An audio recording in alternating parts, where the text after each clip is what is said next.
Asi nyoka iyi inonzi chiva iyi mutsika nemagariro inonzi haionekwi ichifamba. Inonzi ukaiona ikafamba iri kutotaura rufu, inofanira kumira inyoka inonyara. Asi nhasi taiona ichifamba. Zviri kufamba sei? Semaziro atinoita ka. Kubva tichikura, ndokupa example. Inini kubva tichikura. Zvaingonzi makagara paroad munoita so. Munoita mamota. Makabata karwife kanouraya.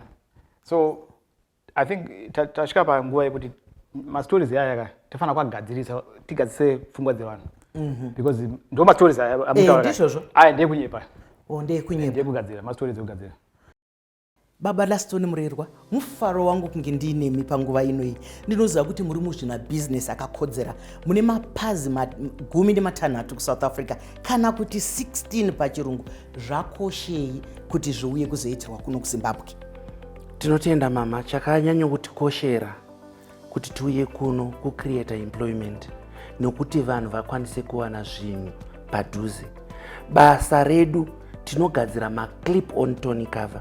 Maclip on tony cover itendi rinoiswa kumashure kwemota kuti tikave kumashure kuya kunonzi kuload bin.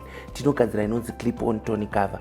Muno varimo vanoita asi vanoita dzinonzi rope dzedziya dzekuboora mota mumasaidi. Isusu hatiboore mota yemunhu. Zvino vanhu vedu zvavanga vakangojaira kuti zvinhu zvese zvinogadzirwa kunze kweZimbabwe ndo zvakanaka. Munovagutsa sei nebasa ramaunza muno iri? Kambani inonzi LPS yakatanga kuSouth Africa. Saka iri kuZimbabwe kunoku rine bazi reSouth Africa. Saka zvinhu zvedu zvese kubva kuvashandi vedu vanoshanda kuSouth Africa maZimbabwean aakushanda muno muZimbabwe. Raw materials acho ekugadzira matoni cover iyoyo anobva kuSouth Africa. Saka zvinhu zvese zvingobva kuSouth Africa, ingori South Africa yakuitirwa muZimbabwe. Ndizvozvo tinokutendai Baba Murerwa, makorokoto muri kuunza basa kumusha nokurangarira rupawo rwedu rweZimbabwe. Thank you.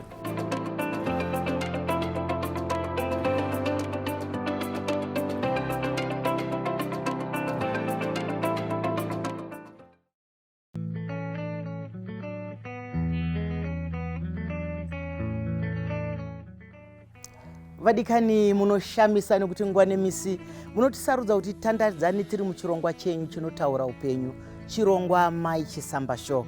Aiwa sisa tapinda muchikamu chino karega itipe kutenda kwakaperera kune vedande mutande vanotipa masaisai ekuti tigone kutandadzana pasi rose. Mai Chisamba Show is powered by dande mutande. Nedande mutande mufunge zvinoitika, zvinoendeka.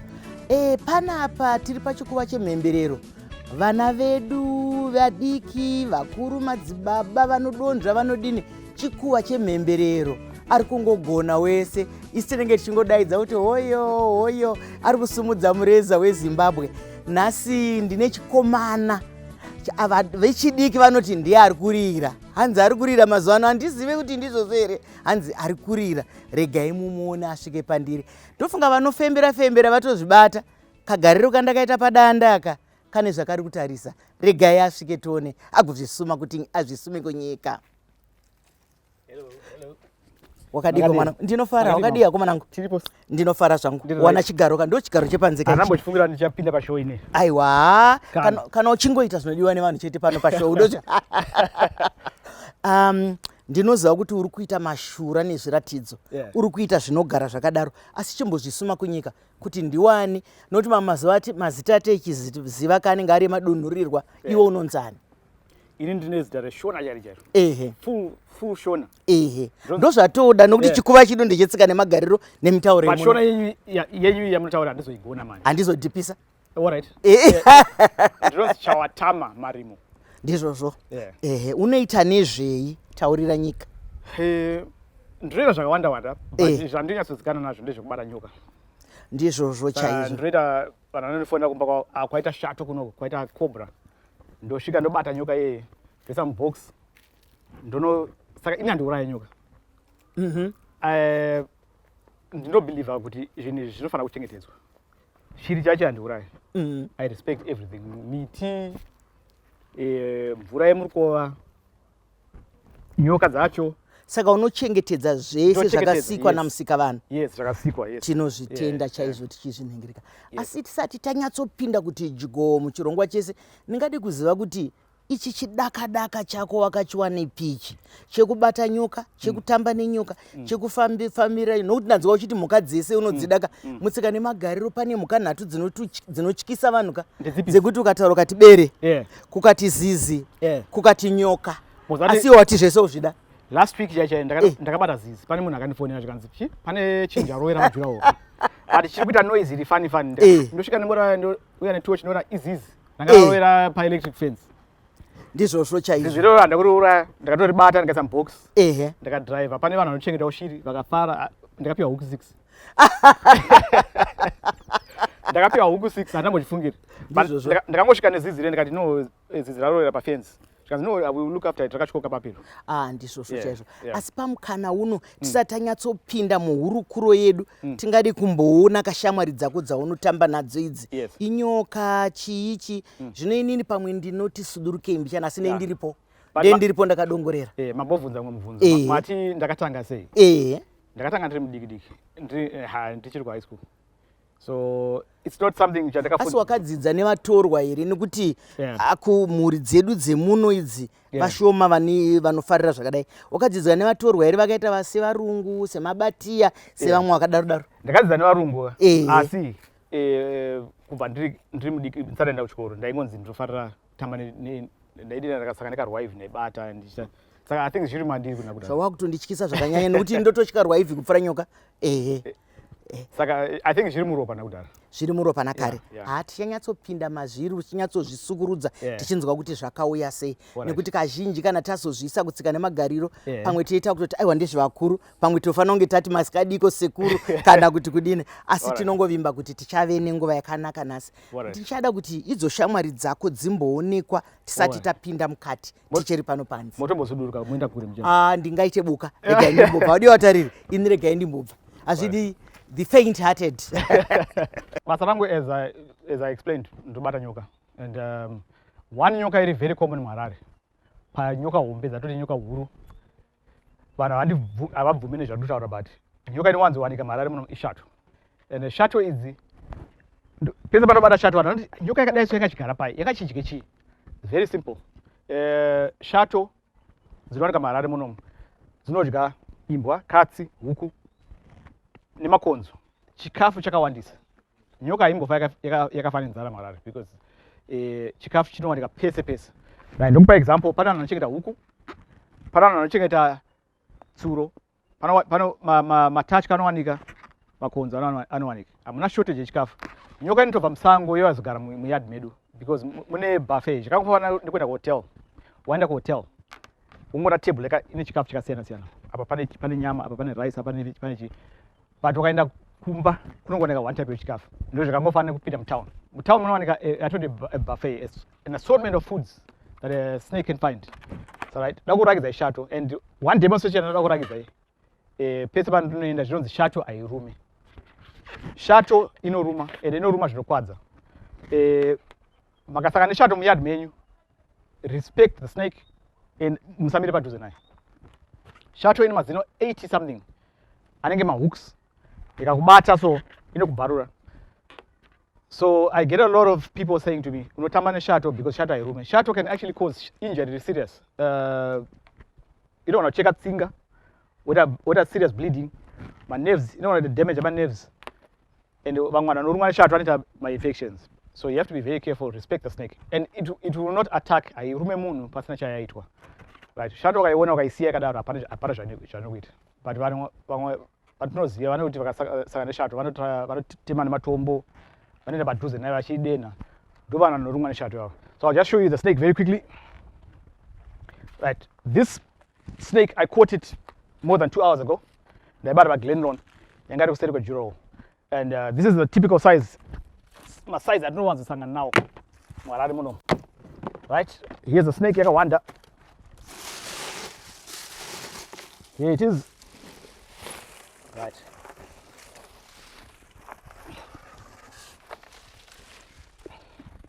Right. Shot ready. Right. Ndichauya kuseri kwedanda rineri. Just for safety. Yaenda kupi?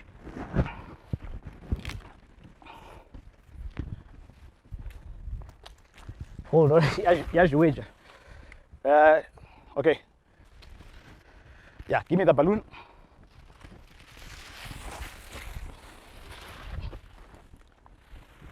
Right. This is all about getting good shots. So what I'll do is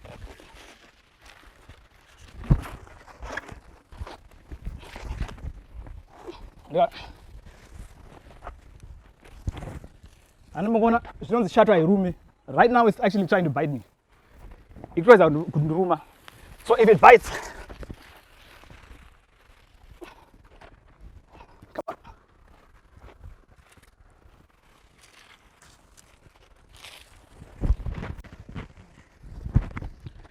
Right. And I'm gonna, it's trying to bite me. Pass me the balloon. Yeah, go back. It's going to strike the balloon. Wait. Right. That's a nice shot. So you can see these snakes have got very sharp teeth that can cause a serious damage. So when you see a python, give it respect. Musatambe nayo. But shato haingoruma munhu for nothing. Inoruma munhu kana uchita so. And one. So I'm going to catch it. And I want to show you the pechmut, a small stick. If you can come closer, you will see my weapons and a shot. And I'm going to mazino aya. Akawanda is a mazino arumkano. And very dangerous, very sharp. Udeta ngwachekwa nebhemba. So kana abatwa anofighta anorwisa kuti abve mugrip yeshato over chikwadza. So anytime you come across a python, makasangana nayo pamba kana chi, munongosa report to national parks, and they will come and collect it. Right. Nyoka ndapinda nayo yandauya nayo this time. The reason why ndauya nayo is because it's very, very common. But nyoka dzese dziri dangerous. Dzinowanika muZimbabwe. Nyoka iyi yandinayo muno. Troiti, mungu, nyamafingu, or pachirungu inonzi snouted cobra. This snake is very, very common. So common, in fact. The good thing about this snake is once it's very, very kashoma. Because dzinoruma vanhu sterek. Dai vanachipera kufa mwadari muno. Nyoka ine venom, huturi, vatoti huturi, uri very dangerous. Zvainoita kana yakuruma. Venom yacho kana tongoti poison yacho. Inokanganisa brain yako kuti brain yako haichakwanisa kucommunicate nebody yako, right? Unopedza waparalyzed. Waparalyzed kudaro, malungs ako, mapapu ako hachakwanisa kufema. Wakuita munhu ane COVID. And mbichana munhu ari kufa takatarisa kusvika asvika kuhospital. And the bad thing about the venom of this snake is very quick acting. Inokurumidza kushanda pamunhu. But the good thing that I can say about this snake is hairume vanhu pese pese. Number two, kana yaruma munhu, kazhinji kacho haiwanzisa venom. Inenge yakambonduruma haina kuisa venom. I know vanhu 3 vakarumwa nenyoka iyi vakatopona without any medical treatment. So it's a good snake. Ine respect. Kana chigara pamba ine respect nevanhu, hairume munhu. So I want to show you the snake. Ichaibursa ndese panapa. So I usually wear these protective gloves because of dripabas. I usually wear these for safety reasons because I want to show it to you very, very well. So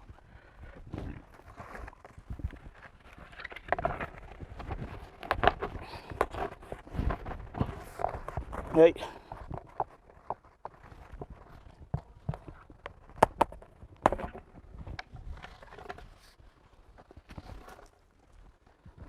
Right, hello.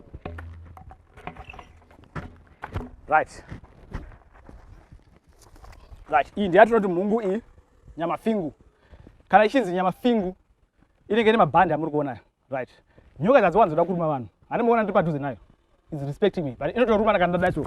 Andika you have to be very irresponsible kuti urumwe nenyoka iyi. Apa zvairi kuita itonoratidza kuti I'm a very dangerous snake. Usasvike padhuze neni, but handimuona haiswai pandiri, right.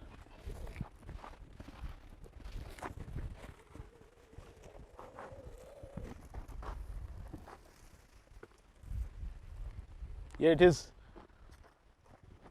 Nyamafingu.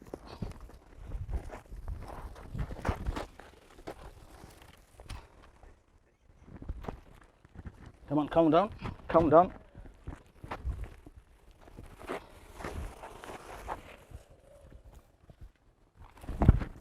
Takasangana nayo iri black, completely black.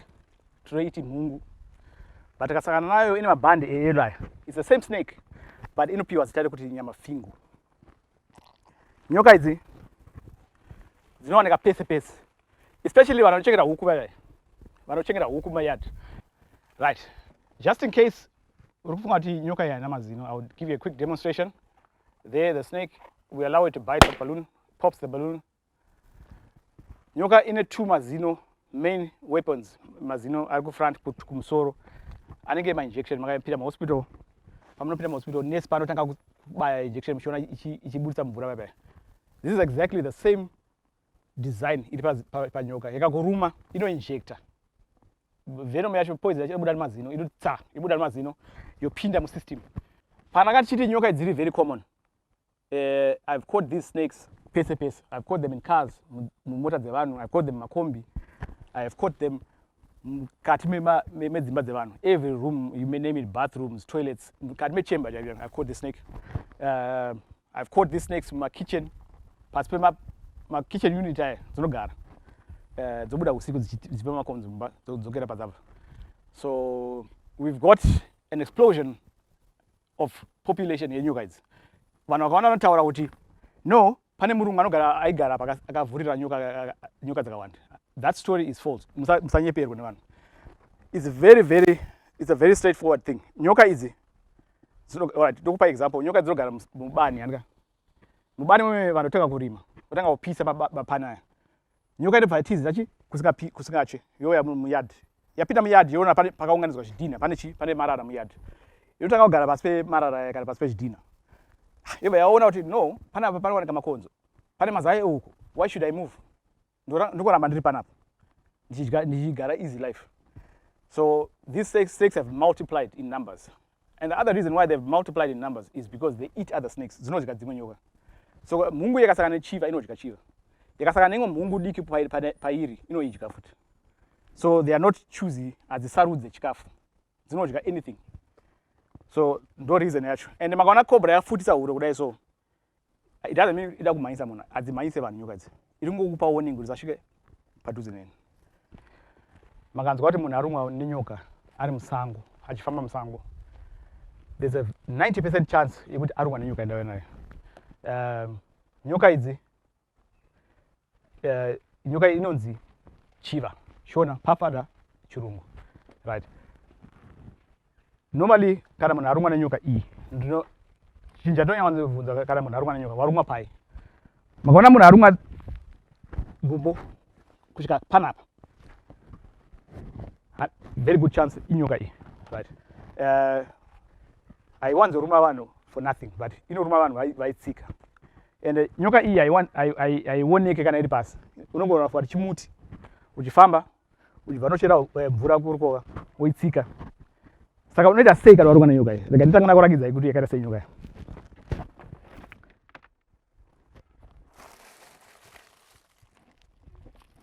Right. The box. Right. Ichi ndo inonzi chiva. Inonzi chiva. Nyoka iyi inonzi chiva. Right. Panyoka dzese dziri pasi pano, pasi pezuva, ndo inozikanwa kuti inogona kurova, kustriker faster than any other snake. Kuti ikurume unofanira kuti padhuze straight nayo, right. kana ndiri panapa haikwanisa ndiruma, but handingakurudzire kuti vanhu vaite izvozvo, but ndikukuudzai kuti haingoruma vanhu for nothing. Nyoka inowanzoruma kana yatsikwa, munhu akatsika so achifamba. Handimbongona mashizha aya, ndikatora mashizha ndikaita so mashizha aya, right, apa makaona yodai so yatoda kutoruma.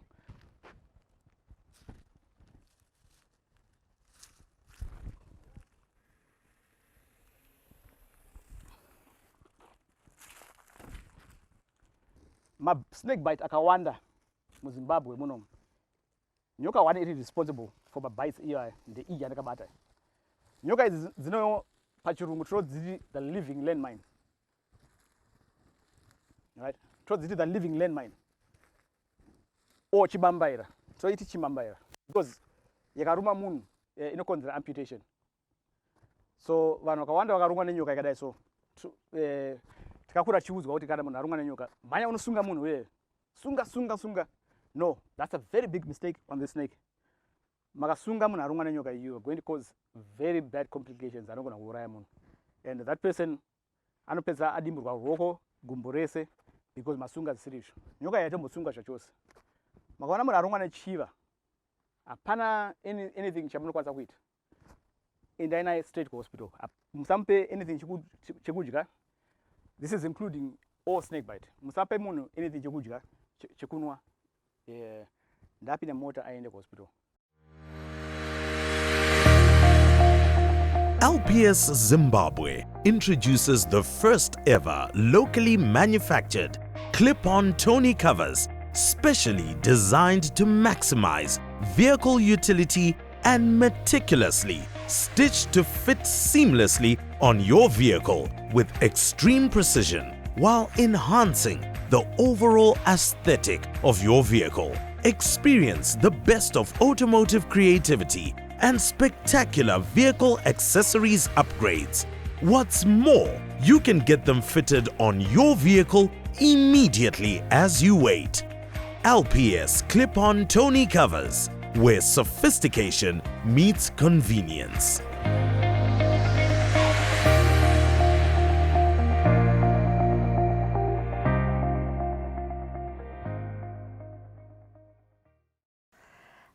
Vadiwa tariri nevateereri, ndinoimba kuti hatina kukuvhundutsai, tinongoramba tichiuya kwamuri sedzidziso.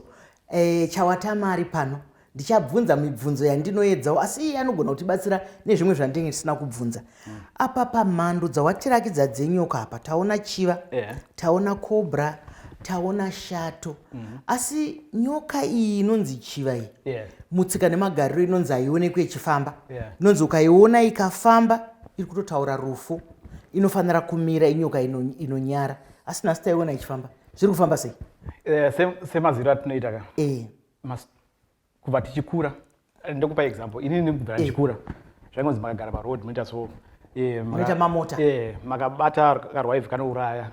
So I think tasvika panguva yekuti mastories aya ka tofana kuagadzirisa, tigadzise pfungwa dzevanhu, because ndo mastories aya ndizvozvo aya ndekunyepa, ndekugadzira mastories ekugadzira. So chiva kazhinji kuti usangane nacho unenge ukatotarisa, ndosaka vanhu vachizorumwa nacho because hauchioni. Kana ukatakura huni kashoma kuti munhu afamba akatarisa pasi, anenge akafamba akatarisa uko. Saka chiva chinongwira kumwe chimuti kana chiri paroad, ende ukachitsika tokurumwa kunoita vanhu. So I think tofana kugadzisa nyaya yemastories aya. Ndizvozvo chaizvo, saka ndati aiwa regai tikuke nyanzvi yedu. Havadiwa tariri nevateereri, tiri kuno kuZimbabwe kumusha zviri kuitika, nokuti vazhinji vanojaira kuona vatorwa chete vachiita izvozvo. Mwana wekuno Chawatama Marimo. Ndaona pawanga uchitirakidza shato. Shato inonzi inyoka yemudzimu. Saka vanhu vedu vanoremekedza midzimu, nekuti midzimu inomirira vakafa, madzitateguru edu kare kare aya. Zvine chokuita here nemudzimu nenyoka iyi, kana kuti zvese iyi ingano idzi? Inini semaonera, I think munhu wese ane maonera anoita. Inini ndine maonera andinoita. So inini maonera andinoita, vanhu vedu vekudhara vairemekedza zvinhu zvakawanda. Vairemekedza muti, pane miti yanga isingatengwi. Musasa, mitondo yanga isingatendedzwe. Muzati musasa unoita 500 years kana kupfuura. And I believe kuti pane musasa itori over 1,000 years muZimbabwe, but munosvika nedema chitema. Tine mhuka dzanga dzisikabvumirwa kuvhima, tine nyoka dzisikabvumirwa kuuraya. Shato is one of them. Aiuraiwe. And I believe kuti before varungu vauya vakauya achifunga kuti isati taMwari wedu. Varungu vasati vauya takati naMwari, taibhiliva kuti Mwari aripo. Musikavanhu. Yes. And varungu vasati vauya takati neway yeconservation, yekuconserva zvinhu zvedu in our own way. Varungu vakatouya vachipfura shumba. Hapana vanhu vaivhima shumba muno. Vaitorespecta shumba inoyera chichichi. But isusu mazuva ano hatisisina respect, we've lost everything. Varungu vakauya vachipfura mhuka for sport, vachivhima mhuka for sport. In our culture mugara medu hativhime mhuka kuti tiri kunakidzwa kuuraya. Nokuti kupfudza upenyu. Yes. Kutamba uchipfudza upenyu. Exactly. Isusu hatitambobvira taita masports ekuuraya mhuka. Tikuenda kuBotswana kunopfura mhuka kuti ndikuita masports, hapana zvakadaro. But vamwe vedu vanobhiliva kuti ndikutoenda kuKariba kunopfura mhuka kuti ndinakidzwe. So isusu muculture medu tinoremekedza upenyu. Ndizvo vatari nevateereri muri kunzwa nyaya yekuremekedza ine maitirwo ayo. Vakuru vedu vaitsura, vaidzidzisa, asi vakawanda. Nekuti kunyange miti iyoyi yatiri kutaura panapa waitotendedzwa kutora kana wakaoma. Kana paine chikonzero chekuti mutore huni nyoro, maitononyorerwa netsamba kwasadunhu kuti maita chikonzero. Ndoda kumbotanga ndataura nedzataona idzodzo. Ndaona nyoka imhakure yakaikamisa musoro, cobra inonzi imhungu. Asi inoita kunge nezviziso panhingi. Vazhinji vanoti idzi ndedzekuIndia idzi. Wakaenda kuIndia kunotora nyoka here? No, nyoka yakatibata muHarare muno muHarare muno. Sei vanhu vedu vachifunga kuti hadzimo? I don't know, but semaona ndoita ndakapinda muyadhi ndafonwa namunhu. Paita nyoka payadhi pangu, but indagara panapa 10 years asana mbosangana nyoka. Nyoka chinhu chekuti chinoti chakaona munhu iri kumudza kunzwa kuti pane chiri kuuya yowanda. Munoona kuti 10 years muchipesana. Inonzwa kugigimagima kwatingati vibration pachirungu. Any kamovement kadiki inokaona kuti pane chiri kuuya yatodzokera yawanda. Iwo paunenge wapfuura inenge yatowanda. Saka pamunozosangana nyoka muyadhi itori accident, mistake chaiyo. Nyoka haidi kuonekwa. Ndizvozvo. Nhasi ndine mibvunzo nekuti ndoziva kuti vadiwa vatariri vane chidaka chekuda kuziva nenyaya idzodzi. Mutsika nemagariro nenyika yedu yakare kune zvinotaurwa kuti izvi ndezveuroyi, izvi ndezvemasimba erima, izvi ndezvezvi. Pane nyoka inotaurwa inonzi ndara, nekuti inonzi inogadzirwa nevanhu. Kana munhu akagumbuka achida kukonzeresa pamba pemunhu anogadzira ndara oituma kuti enda unoruma joramu, inonosvikotsvaga munhu iyo yeruma. Ingano here idzi chawatama ndoda kuti tigadzirise pfungwa dzedu. Nyoka inonzi ndara kana kuti mhunzamusha inobvepi? Nyoka inonzi ndara ini ndane over almost 30 years ndichibata nyoka. Inga wakatobvira kare? Ndakabvira kare. Pamakore ndakabata nyoka yesa handisana mbosangana nayo, handisana mboibata. Asi unoiziva here ukaiona? Ndoiziva stereki. Totoona pane shamwari dzangu dzinoti pane magame park vanotodzichengeta. Vanotombondifona uyaona tabata ndara, uyaona tabata ndara. Ndotoenda kuona tora mapictures. But inini personally handisana ndaibata, handisana ndaisangana nayo. Dzese dzandasangana nadzo ndotumirwa picture nemunhu. Inyoka ine huturu here ungakuvadze munhu? Haina. Munhu zachirifani chacho nyoka iyoyo. Inyoka yekuti ukasangana nayo musango, ukaibata so, ukainhonga, haikurume. Hapana zvainombokuita. Inongopfava. But iyo yakasangana necobra, kana yakasangana nechiva, yakasangana neruwambira, inodya. Inotokwanisa kuuraya nyoka dzine venom. Asi munhu hairume? Hairume. So nyoka idzodzo they are very rare. Hadziwanika. Dziripo. Inini kazhinji kacho pandofona kuti paWhatsApp ndotumira picture. Inyoka rudzii. Indara kai. But vatouraya nyoka yacho. Ndinozimbozava here kuti nyoka is very rare. Inoshamisa nyoka iyi, haiwaniki. But vanenge vatouraya, saka inini handiende kunotora nyoka yakaurayiwa. But ndo dzatirongoona dzine dzaurayiwa paWhatsApp. Ndizvozvo ndinoziva kuti kazhinji iwo zvaunoita kana uchinge wabata nyoka idzodzi hauurayi, unochengetedza, unonoiendesa mudondo. Mupfungwa dzako nemupfungwa dzevatariri handizivi kuti muri kufambirana here pamwe chete, nokuti vanhu vedu vazhinji vanoti nyoka imhando. Ko iwe wazotamba nenyoka sei nhai chavo? Inini ndakakura ndichishamisika nezvinhu zvakasikwa naMwari. Ndinoshamisika every day. Umwe munhu unoona kutopinda mota udhiraivha apo uchiona mazoe kwauri paroad. But inini maonero andinoita every time ndikatadza muti ndoshamisika kuti izvo Mwari ariko. Ndikaona mvura ndokutenda kwandinoita. Ndo evidence kwandiri kuti Mwari ariko. Chinhu chese chandinoona evidence kuti Mwari akasika zvinhu izvi. Saka zvinofanira kuchengetedzwa. Ndizvozvo. Saka ikoko unganzwe sei ndikamboenda zvangu nepadivi kuti unganzwe sei kuti waburitsa nhingi cobra yabva yauraya munhu ari kusakura munda make? Alright. Hazvingakunetse here izvozvo? Zvinondinetsa stereki. Zvakangofanira kuti ndatora garwe ndokana muswimming pool. But now mabato andinoita nyoka dzinodzibata maharare. Nyoka ndikakupa example, ndikatora cobra ndakana musango handiiwane futi. Ndakakurira mazoe area. Mazoe area imomo it's very rare kunzwa kuti munhu arumwa nenyoka. Dzinoendepi? Dzinonowanda. Saka nyoka, as long as nyoka ine pekuwanda musango hairume munhu. So nyoka idzi dzine purpose dzakagadzirirwa. Maybe ndingaudze vanhu kuti purpose yacho ndeyechi. So isusu tine sevanhu tinorima chibage, tinorima macrops edu, zvine magariro atinoita.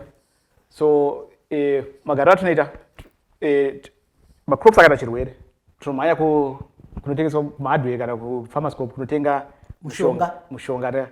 Mushonga iyoyo todzoka tospraya mafruits edu kana macrops edu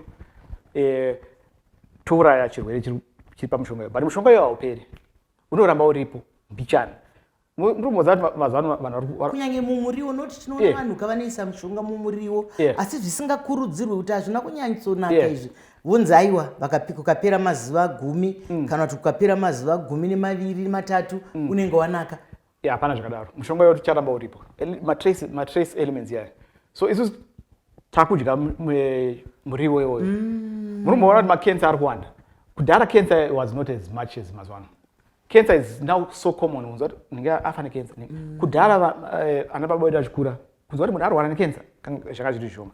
Machemicals atiri kudya, tinotora killing, taona mosquito takubhanya murumu tichimaisa mosquito tichispraya a deadly chemical mumba. But Mwari akagadzira zvinhu zvinocontrola zvinhu zvinotikanganisa isusu, makonzo, mbeva, insects, machichi. Nyoka dzakagadzirwa specifically for controlling zvinhu zvinotikanganisa vanhu. Kuti kakara kununa hudya kamwe. Yes. Saka makaona nyoka inokwanisa kuuraya kupinda mumwiri memakonzo yopedza makonzo ese. Ndo chemical yaMwari iyoyo. He made those things kuti kubatsira vanhu. But makazoona tikanouraya nyoka iseri muarea, munotoona kuti makonzo anopedza awanda, matura mese munochekera chibage mazara makonzo akudya chikafu chedu. Makonzo anotakura zvirwere zvakawanda zvinokwanisa kuuraya vanhu. If I'm looking at history, London, many years ago, hundreds of years ago, pakaita imwe plague, yainzi bubonic plague, yakauraya millions of people. Vanhu paitofamba ngoro ichitofamba muLondon mwemwe, zvinzi hapana afa here, hapana afa, because plague iyoyo it was believed kuti yaibva mafleas aibva makonzo. So pane madisease akawanda anobva makonzo nembeva nechii, but nyoka dzinopedza zvinhu izvozvo.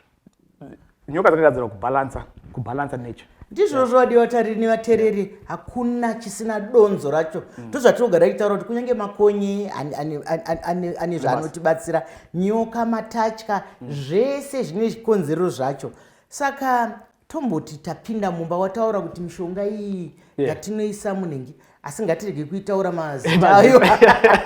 Alright. Tingadetsa nenyama. Saka tafirita mumba medu tapfapfaidza musongo, tomboti mune mapete.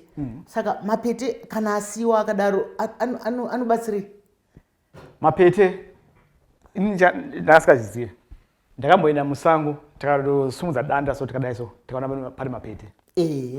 Saka mapete are one of the animals that have adapted kugara padhuze nevanhu. but imhuka originally imhuka yemusango. Mumba makagara muri smart musina chekuti mapeta anodya auye, but mapeta anopinda mumba for a reason, just like nyoka izvozvo. Ndakaona nyoka muyadi munomu, makandifona paitika nyoka apa, next week pandifona ndaona imwe kwandiri zvinondiudza story yezvinhu zvikuitika muyadi menyu. So kazhinji ndogara chitaura kuti vanhu kuti musauraya nyoka, even kuuraya nyoka one iyoyo hamusi kugadzira problem. Nyoka iri muyadi menyu ikutokuudzai something about your yard. Yard yenyu ine marara, ine pekuwanda, ine chikafu, ine mvura iri kulika patepu, ine maburi mujurawo. Makagadzisa zvinhu izvozvo hamusakana nyoka kuti muyadi menyu. Ndizvozvo chaizvo. Nhasi tiri kunyatsonzwa zvenyoka, asi kune nyoka dzemhando dzakawanda dzakasiyana-siyana. Iwewe semunhu anoita zvenyoka izvozvo, ndiri kuona kuti nyoka yandinenge ndataura une ruzivo nayo, nyoka yandinenge uri kuzviverenga here, uri kuzvidzidza here, uri kuzvifunda here, kana kuti zvinhu zviri mauri? Mabatiro andoita nyoka cobra nhasi mandiona ndishandisa magloves aya. Aya magloves aya ndi safety chete panapa, ndizoda but kazhinji kacho ndiko ndabata cobra ndisina magloves because it's experience, ndane experience nacho. Makore ese ndabata nyoka ese handibate nyoka ndisina kufunda nezvayo. It's very important. Saka ndakakura mazuva, ndakakura pamine, so free time yangu ndaiverenga mabooks. Ndakabata bhuku ndoverenga, kwangosati kwane internet mazuva, kwangosati kwane mawifi, mawhatsapp aya. Ndovhura bhuku ndoverenga about cobra, ndofunda about cobra. So ndotoziva kuti cobra iyi yakaruma munhu, masymptoms andotanga kuona pamunhu iye. Saka munhu akauya kwandiri arumwa nenyoka, ndotokuudza kuti warumwa nenhingirini, just from masymptoms andikuona pauri nepawarumwa pacho. Uri kuita basa rinoshamisa mukati menyika yedu. Zvino handizivi kuti iwewe mashandiro aunoita haufungi here kuti ukabatana kana kuti nachiremba kana kuti ukabatana nevamwe vanorapa izvi? Nekuti ndanga ndichitya zvawanga uchiita panzapa kuti kuzvinoika muruma ndonoita sei pano, ndinongoridza merere ndoita sei. Saka sei uri wega, kana kuti hauna timu here yekuti mukaona zvadai so ibvai baya jekiseni rakati kana kuti ibvai mamhanyisa zvakati? Alright, inini handisi doctor, but pane zvimwe zvinhu zvandirongo through experience nekudhumana nazvo nekuona vanhu varumwa imwe knowledge inoramba iri pandiri, but I would love, ndotozvida kuti tibate nemadoctors. Ndizvozvo chaizvo. Saka dream yangu ndeyekuita a center yekuti madoctors vada kufundawo about snake bite, about nyoka, even to identify the snake. Vakauya vanototora manotes avo vachiona kuti no iyi pafada iyi, pane imwe yakafanana nepafada yakasiyana mbichana nepafada, zvese manotes iyaya, because ndapa example yepafada, but pane imwe futi yakafanana nepafada yekuti inoona kuruma munhu womhanya kuhospital with the belief yekuti ndarumwa nepafada, iyoyo haina antivenom. Saka doctor anoona kusvika kuna doctor akatoti inotopa masame symptoms nepafada, doctor otomhanya kupa antivenom, which is not necessary because iyoyo haina antivenom specific, haina uturu. Kungomirira kuti masymptoms acho apere ega, body inozvipera haafe, but anotanga kuita mazvironda, anozvimba. Exactly to the untrained eye, munhu anotogona kufunga kuti munhu arumwa nepafada, iyo isi pafada. Ndinotenda zvikuru, asi zvandanga ndichida kubvunza zvimwe zvacho wabva wazvitaura nekuti kana kwandinogarawo inini wabva wataura kuti vanhu vese vanotaura kuti kwanga kuine murungu aive nesnake kwake achibva adziregedzera. Ndo zvatakasvikonzwawo patakasvika kunzvimbo yedu yatinogara. Asi ndaona uine mabhandeji, uine zviyi, ndezvei izvozvo tisati tapedza chirongwa? Rega nditangire apa. Number one line of defense, kana ndichishanda nenyoka, ndinowanzopfeka masunglasses aya, because vanhu kazhinji vanokufonera kuti tine nyoka yakaita so panapa, but havakwanisi kuidentify nyoka yacho, vanoona kuti tine shato iyo chiri chiva. So pane nyoka dzinosvipira maziso, yatinoti makure. So I never take chances, I'm always with my sunglasses, ndosvika ndotarisa nyoka ichi, because ndikangodai so ndisina ndosvipira maziso. So ndasvika papa ikasvipira maziso zvinodini? Zvinokuwadza maziso ka? Zvinokuwadza, but it's not zvinofungira vanhu. Ukasvipirwa nenyoka maziso, first thing mushonga mukuru imvura. Any chemical inoenda pabody, ndo mafungira angu. Any chemical inoenda pabody, if you dilute it, it becomes less potent. Saka ukasvipirwa nemhakure maziso unoenda patepu uvhurira mvura ugeza maziso finish. Kana une bhodhoro remvura mumota ugeza maziso unorwadziwa but unoonekera zvinoita zvakanaka. Saka right ndaona kuti nyoka iyi haizi ndabvisa magirazi angu ndosvika paipa ndobata nyoka iyi ndaidentify kuti nyoka iyi rudzi ndozoziva mabatiro acho. Kana iri shato ndoziva mabatiro acho, kana iri cobra ndoziva approach yacho, kana saka nyoka yese ine maapproach anotoita. Ko iwewo hauna here zvaunopfeka nguo dzaungapfeke dzekuti kana ikakugogodza nokuti pano mumwe musi wandakaoma uchipinda mutsime madzimai akabata tambo ndaitya kuti vakaregedza tambo iyi iwe unonzwa sei uchipinda mutsime rakadaro? So ininika anomona magloves aya akadesignwa specifically for snake bite. Anodhura magloves aya but pane time yekuti kana ndinawo aya anotondikanganisa basa. So kuti ndoda kupinda mubako kana mutsime handikwanisa kupinda ndakapfeka aya. So nditori safer nezvandakaita. Hazvikanganisa mamovements angu. Pakubata nyoka hazvidi chinhu chinokanganisa movement yako. Ndikati ndoda kuretreata backwards handidi chinhu chinondikanganisa. So zvandiri I feel safer. Ndizvozvo chaizvo. Saka chimbondiudza neugwedebu hwanga wakabata. Alright. Muno inini ndinowanzotakura just basic equipment. So just in case munhu arumwa kana inini ndarumwa. So iyi BP machine. Inowanika maclinic mahospital. So tokoti ndarumwa, I can measure my heart rate. I can measure my BP. Or munhu arumwawo. But number one reason for this thing, pane nyoka dzatoti dzine neurotoxic venom. Oh sorry. Aiwa tungosundurudza chete kuti zvikwari. Pane nyoka yatinoti ine neurotoxic venom, tambotaura nezvayo. Neurotoxic venom iyi it's the most quickly absorbed. Inokurumidza kushanda kupinda mubody yemunhu. Ende ndo nyoka inokurumidza kushowa ma-symptoms. So within 15 minutes munhu arumwa nenyoka ine neurotoxic venom unotanga kunzwa ma-symptoms acho. Number one symptom, munhu anotanga kunzwa chiveve mukanwa. Anonzwa kunge atsenga simbi. Taste mukanwa. Gugu? Yeah. Ugugu. Yes. Anonzwa chiveve padamo. Number two, anogona kutanga kudelira. Kana maso anotanga kudai so kugwina so. Maziso aya anorema. Munotoona kuti munhu haasi kukwanisa kuchengeta ma-eyelids akabva toiti ptosis pachirungu. Anenge achidonha ike maziso. Heart rate inokwira. Anodikitira stereki. Vamwe anogona kurutsa. So kana munhu arumwa nenyoka ndichiona ma-symptoms aya, that's a very very bad medical emergency. Munhu iye anofanira kutomanyiswa.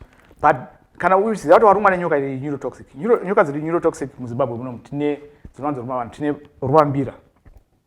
Ndo the most potent, most quick acting iyoyo. Tine mhungu yakachitamba nayo. Tine idzo tine mhungu neruambira. Those are the most common dzine neurotoxic iyoyo. So ndiri ndichiziva kuti ndarumwa nenyoka iyoyo. Iri mhungu. Ndomotora ichi quickly. Ndopfeka, ndopisa jira iri. Ndopfekedza so. Ndodai so, ndakutoonekera, but I prefer chekupomba nemaoko cheche. Cheche. Yakutopomba. Yatobata so. So zvinoitika poison iyoyo yemhungu iyoyo, specifically mhungu iyi. Inofamba yatoti lymphatic system. So kana ndodai so I'm slowing down movement in the lymphatic system. I'm slowing, making the venom stay in this area. Right. Ndotoenda hospital rakadai so. So ruoko rwangu rinofanira kuramba riri below that. Ndoenda ndakadai so. Wakarurembedza. Hapana movement inobvumirwa. Kana kudai so chaiko hakubvumirwa. Kana kudai so. Unenge wakuzviwaridza. Yes. Saka munhu ndomusa chimuti kubva from here to there. Mobilize this. Hapabvumirwa any sort of movement. Toenda kuhospital ichi chakasunga ichi, chakaruma ichi. Ndaenda kuhospital doctor, I think our doctor, he knows way more than me. The doctor knows how to find it. But this is what I normally do. I normally recommend. Washika hospital papa, ichi achifana kubviswa ichi. Because what happens is, venom inenge yakaungana apa. Nokuti waikanganisa kufamba kwayo. Ndaikanganisa. And then munhu uye vangonzi nanesi. Nesi vangosvika kubva dai so. Zvakafanira kusunga hose pipe. Hose pipe iri under pressure here. Toipeta kudai so. Tobva tangoidai so. inongoti saka ndozvinoita venom inotoiti venom rush pavanhu vanobata nyoka. It's called a venom rush. Venom yakamira kuno yabviswa ichi yakutomhanya kumwoyo yakutofamba yakutoenda. Now you get very very quick symptoms. Anongobuda ipapo. I know someone akaitwa izvozvo neblack mamba aenda kuhospital akabviswa within 5 minutes anga kutorutsa anga kuita it was very bad. So what they need to do now is kana tasvika hospital, they look at your symptoms, they look at you, one that no, this person needs antivenom, obaiwa mavials ake antivenom, and then slowly they release this thing. Saka uri chiremba kana iningi. So tine imwe nyoka yatinoti inogara mangara, inogara muti yegreen. That is the vakawanda nofunga kuti black mamba is the most venomous snake. Takatora drop black mamba totora drop mangara. Mangara is more toxic. But airume vanhu kashoma kunzwa kuti yaruma munhu. Munhu anotorumwa nayo anenge atoibata atamba nayo sirizvo yomuruma. Pamwe anenge aibata asingadi kuibata. Saka nyoka iyoyo haina antivenom muZimbabwe. Antivenom yacho saka muZimbabwe tine inonzi polyvalent. Polyvalent yedu inokava nyoka dzakawanda. Inokava black mamba, inokava chiva, inokava dzese except for iyoyo mangara iyoyo. Ndizvozvo. Saka manje mangara iyoyo yakaruma munhu inokonzera yatoti internal bleeding. Anotanga kubuda ropa mese, maziso mese, munzeve mese. So iyoyo haina antivenom yacho, it's very hard to get. Inonetsa iyoyo. Mubvunzo wangu wokupedzisira ndingade kubvunza kuti pane imwe nyoka inonzi asi dzinosiyana kamazita nenzvimbo nenzvimbo. Pane imwe inonzi kangamiti. Wakaziva ka? Ndakaziva. Zvekuti kana muchitsvaga huni ukabva kanobva kaita straight kunge huni, vanhu vazhinji nguva zhinji munokatora motokasunga kanongobvuma izvozvo, asi kana mazoisa svinga renyu pasi kutanga kusumuka kuenda. Kangamiti ungatiudze zvishomanana pamusoro. Alright, kangamiti is a very toxic snake. Very very dangerous. Pane munhu akatotuvira picture nezuro. Achiti inyoka iruziri pafenzi. Ndobva razuma picture inonzi kangamuti. But mangaisiya haina basa nemunhu. It's pavanhu vanorumwa nenyoka atori mashura kunzwa kuti munhu arumwa nenyoka iyo. Unenge uchitotamba nayo. Saka kangamuti neiye anenge achiti mangara iye. They are the same type of venom, same type of poison. Poison iyoyo ikangofanira kuti munhu adya mushonga makonzo. Saka adya mushonga makonzo. Within anoona kuti day 1 hapana kana symptom iripo. Day 2 hapana kana chiripo. Day 3 ozongona munhu akubuda ropa nemunhu. Akubuda ropa maziso. Venom yacho inokonzera internal, inokonzera hemorrhaging. Saka inoita kuti munhu asakwanisa blood achakwanisa kuclota. Saka kana waenda kuhospital, there's actually a test that I recommend. Kana munhu apinda muhospital, blood clotting test. Very simple test. Vanotesta blood kuti ruclota sei. That's how you know kuti nyoka iyi yaisa venom. So 3 days is a long time kuti munhu amirire kuti masymptoms abude. So kana aenda kuhospital, ndikokumbira doctor ndoti mungandiite blood clotting test here. If they see something wrong with my clotting, we know kuti yaisa venom. So ndizvozvo nyaya dzako dzakanaka chaizvo. Ndirigai ndivimbise vadiwatari nevateereri kuti Chawatama tichamudaidza zvakare pane chino chikuva, asi nhasi aiwa taita ndinoda kukutenda mwanangu. Nekuti ndiwe chete mukomana wekuZimbabwe ari kuita zvinogara zvakadaro izvozvo. Varipo vamwe vanoitawo. Varipo. Wandinoziya ndiwe, wandataura naye ndiwe. Kune vamwe vari kuita pamwe vanozoya pamhemberero ino, asi isusu takupemberera kuti ramba uchiita basa, noti mabasa ese anofanira kuti aitwe vadiwatariri. Anotyisa naasingatyise. Zvino kana akarega kuibata yapinda mukicheni kana kuti yapinda mupoto, yasvika poto yakavhurika, munoita sei? Hongu tinomutyira, asi tinomushuvira rombo rakanaka kuti mubasa rako iroro raunoda. Munoona kuti mabasa anosiyana, ndiri kuona kuti une chidaka nezvinhu zvakagadzirwa namusika vanhu. Ndinovimba kuti mwoyo unoramba uripo. Ndafara kuuya pashopu penyu, handambofunga nditouya pashopu panapa, but ndiripo, ndauya.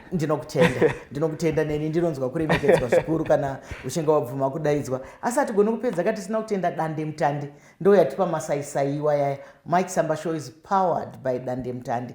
Dande Mutande zvinoendeka, maona neshato dzichiendeka handitika. Aiwa, kana toita zvinoendeka. Zvikuru sei tiri Mike Samba Show chiringa zuva chiya chinokwikwidzana nesu zvakanyanya. Ndine urombo chiringa zuva chabva chatsuka chikakwata. Sanganai nesu zvakare mune zvimwe zvikamu. Tinwenyu Dr. Rebecca Chisamba.